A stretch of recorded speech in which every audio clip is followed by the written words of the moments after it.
I swear I'm gonna do this in one take. Hey everybody, welcome back to another episode of Raw Built. Today we're learning how to vibe up your space with an epic accent wall using board and batten and wallpaper. Is that good? All right, I did it! Cue in the sexy pants.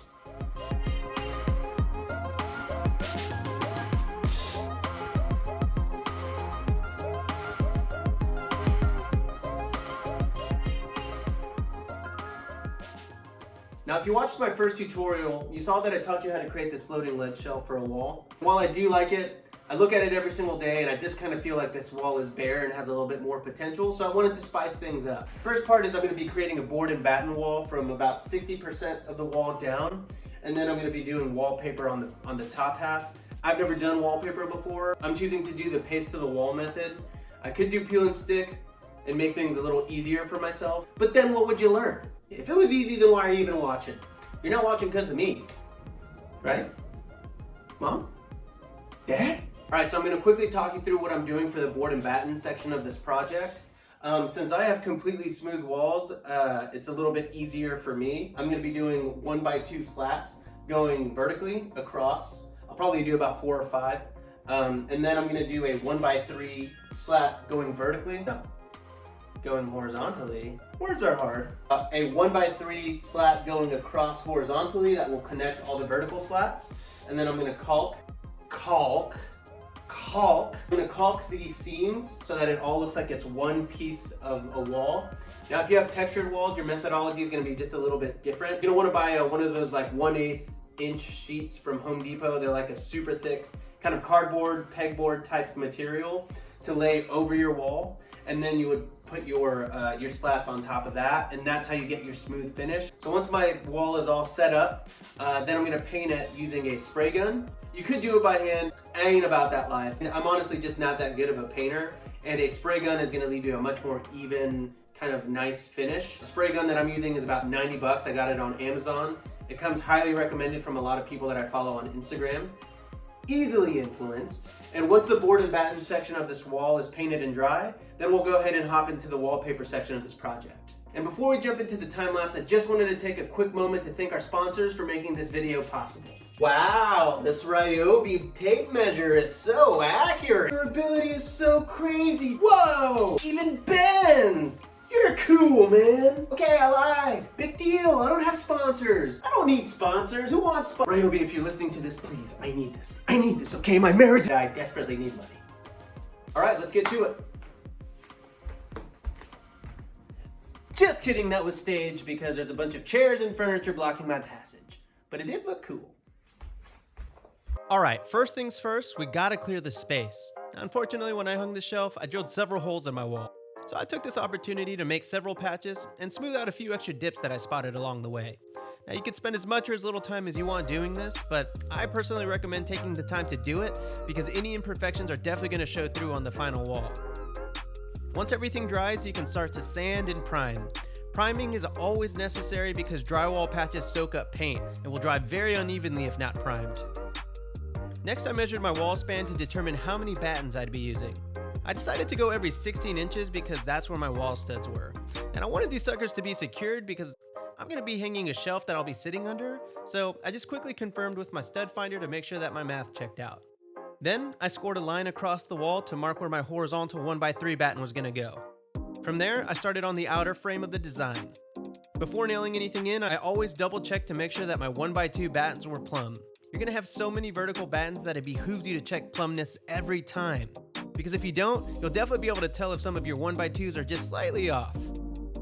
Because I couldn't find a 1x3 long enough for my wall, I had to use 2 different pieces. To hide those seams, I mitered a 45-degree joint where they connected. And again, I double checked to make sure that they were perfectly level. Then it was time to measure out the length of my 1x2 battens. You're gonna have some slight variations, so you're just gonna have to work them one by one. Slowly, my wall was coming together. And since I'm going to be hanging a shelf, I decided to screw straight into the wall studs on a few battens for additional support. To hide the batten seams and drill holes, I decided to use an all-purpose Bondo because it just ends up looking so much smoother than wood putty. To be honest, I'm not really sure it's worth it. Bondo is super messy to work with and good lord it smells. I think you can get a pretty similar look with wood putty, and you'll also kill way less brain cells in the process. Once it dried, I sanded it down with several sets of sandpaper grits ranging from 120 to 220. Next came the caulking.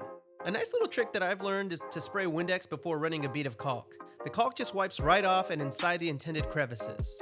And yes, caulking is necessary, perhaps the most important step as it leaves your entire wall looking seamless. Spend the time here because I promise you will see it in the final product. Then it was time for a little paint prep. Now this was my first time using this sprayer, so it took me a bit to get the hang of it, but once I did, I started flying. It was the moment that I realized that I'll probably never paint anything by hand again. And once it dried, I made sure to go over the wall with another pass to make sure that the wall looked even and consistent. And because I really like playing with my new toy. Now I could have stopped here, but I really felt like the wall could use more, and plus I always wanted to give wallpaper a shot, and this seemed like a perfect opportunity to learn. So here goes. I started by measuring and marking the middle of my wall. From the research I did, I found that you always want to start in the middle of a feature wall like this one. Then I placed my wallpaper in the middle of the wall and started marking where each new swath was going to go, so I knew exactly how many cuts to make. On this particular wall, it was 7. Now from the board and batten to the ceiling it was 29 inches, but you always want to give yourself about an extra 6 inches so you have some wiggle room when making your final alignments and cuts. My wallpaper was a drop match design, meaning the pattern repeats diagonally, so you'll definitely want to make sure that you're pre-aligning and pre-cutting your wallpaper to conserve as much of it as possible. Since I only had to make 7 cuts, this really didn't take too long. And for making the cuts themselves, you can just use scissors or a box cutter. Next, I poured my wallpaper glue into a paint tray and used a masonry brush to apply it to my wall. I learned pretty early on that you're going to want to apply your wallpaper adhesive pretty liberally to the wall.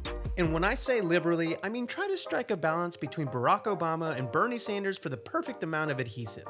One other thing I did was mark a plumb line where the edge of the first piece of wallpaper was going to go to help guide me in placing the first cut. This will be guiding the rest of the install, so I highly suggest you do it. I also brought in the bordering pieces of wallpaper to confirm exactly where I wanted the first piece of wallpaper to sit in regards to that 6-inch wiggle room at the top and bottom that I mentioned earlier. Then I used a paint edger to lightly swipe across the wallpaper to get out any wrinkles or bubbles. You can also use a wide putty knife or a masonry brush.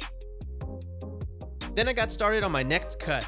Again, apply your adhesive liberally to the wall because it just makes it easier to move and align your paper. And don't worry too much about getting the paste on your neighboring wallpaper. You have a little bit of time before it sets and it wipes off super easily. Even after applying a bunch of glue, I still always had to go and apply a few touch-ups here and there. Use a wet sponge to wipe off any excess glue. I also found that it helped the wallpaper set better too. Then you can use a box cutter to trim your excess paper, which was always so satisfying. You can use a paint edger to help make your cuts cleaner too. It was on the 3rd and 4th cuts that I really started to get the hang of things, and I finally realized that when you initially apply your wallpaper, you don't want to rush to completely stick it to the wall. Lightly place it on your wall and then align it. And once it's perfectly aligned, you can start applying a little bit more pressure to get it to stick. The corner piece was definitely the trickiest for me because I had a curtain rod in the way and taking it down would have been a real pain. But it's basically the same methodology, only you're not putting glue on the other wall, so it actually makes it a little bit easier to manage. I also went ahead and trimmed off some of the side of the wallpaper beforehand so that it'd be easier for making my fold. And one other thing that helps is that your corner acts as a guide when you're making your cut. Once the wallpaper was done, it was time to hang our shelf. In addition to screwing straight into the battens that I secured to a stud, I also used a couple wall anchors because you can never be too secure. I just wanted to be 100% sure that this shelf never gave out because we'd be sitting under it every single day. And now for the payoff. I've been on a huge plant kick lately, so I splurged a bit here. I made sure to get low maintenance, low light plants since I'm a bit of a brown thumb. Again, it's not that I didn't like my wall before, but it just needed more character. And I'm really proud of this one, so I'm glad that I decided to try something new and take a few risks. If you like this video, don't forget to punch that subscribe button in the face and hit that like button. See you on the next one. What's up? Welcome to my wall.